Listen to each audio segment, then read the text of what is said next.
এই মুহূৰ্তত আমি ভাৰতীয় জনতা পাৰ্টিৰ প্ৰাৰ্থী হিসেবে প্ৰায় 2.5 লাখ ভোটৰ ব্যৱধানত আমি আগুৱাই আছোঁ আৰু যেনেকুৱা আমি ভোটের যে গতি আমি দেখি আছোঁ ইয়াতে হয়তো 3 লাখের ডিফারেন্সে ভারতীয় জনতা পার্টি বিজয় সাব্যস্ত কৰিব।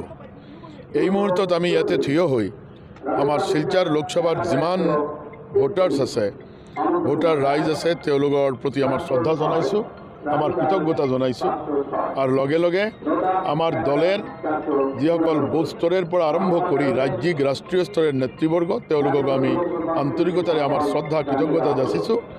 তেওঁলোকৰ কাৰণেই আমাৰ ইয়াতে জয় সাব্যস্ত হব।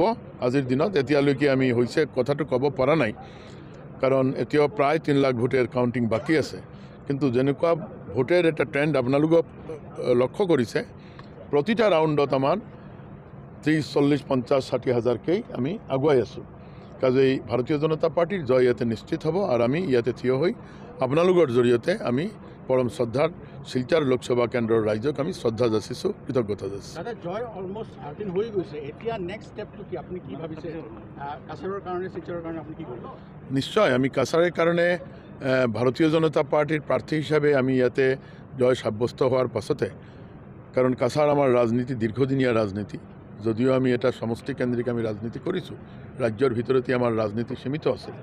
যে এই ক্ষেত্ৰত ৰাষ্ট্ৰীয় পৰ্যায়েৰ লগতে এই আমি প্ৰথম আমি যাম আৰু আমাৰ শিলচৰ সমষ্টিৰ কাৰণে, শিলচৰ পাৰ্লামেন্টাৰি কনস্টিটিউয়েন্সিৰ কাৰণে বা বৰাক উপত্যকাৰ কাৰণে আমি প্ৰচণ্ডভাৱে চেষ্টা কৰিম, যিমানখিনি পাৰোঁ দেহে মনে লাগি আমি চেষ্টা কৰিম যাতে আমার এই লোকসভা সমষ্টির কারণে এই লোকসভা সমষ্টি এটা প্রেস্টিজিয়াস সমষ্টি হয়। আপোনালোক জ্ঞাত ইয়াতে উন্নয়নের বিভিন্ন কাম আজিৰ মুহূৰ্তত পাইপলাইনত আছে, যদিও আমি সৰকাৰত আছোঁ কথাখিনি আমাৰ জানা আছে, যোগাযোগ ব্যবস্থাৰ পৰা আদি কৰি বিভিন্ন কাম বহুতখিনি হৈছে, বহুতখিনি হ'বলগীয়া আছে। আটাইতকৈ ডাঙৰ কথা যে আজিৰ দিনত নিবনুৱা সমস্যা আপোনালোক জ্ঞাত। এই নিবনুৱা সমস্যা খালি আমাৰ সৰকাৰেৰ ফালৰ পৰা আমি সমাধান কৰিব পাৰোঁ এনেকুৱা কোনো সরকারের পক্ষেই সম্ভব নহয়। কিন্তু আমি হয়তো বা PPP মোডত হোক বা বিভিন্ন কোম্পানি, বিভিন্ন প্রাইভেট কোম্পানির জৰিয়তে, যেনেকুৱা আমাৰ জাগিৰোডত আমাৰ সেমি কন্ডাক্টৰেৰ এটা কোম্পানি টাটাই আৰম্ভ কৰি আছে, ইয়াতে বহুত হাজাৰ হাজাৰ নিবনুৱা যুৱক ইয়াতে সংস্থাপন হ'ব। ঠিক এনেকুৱাই কিবা কোম্পানি বা এনেকুৱা ধৰণৰ কিছুমান কোম্পানিৰ লগতে কথা কৈ যদি আমি ইয়াতে নিবনুৱাৰ কৰ্মসংস্থান দিব পাৰোঁ ভাল হয়। লগতে আৰু বিভিন্ন ঠাইত আমাৰ কাম বাকী আছে, গোটেইখিনি আমি কৰাৰ চেষ্টা কৰিম। মন্ত্ৰিত্ব পাবো এইটো আমাৰ দলেৰ কথা।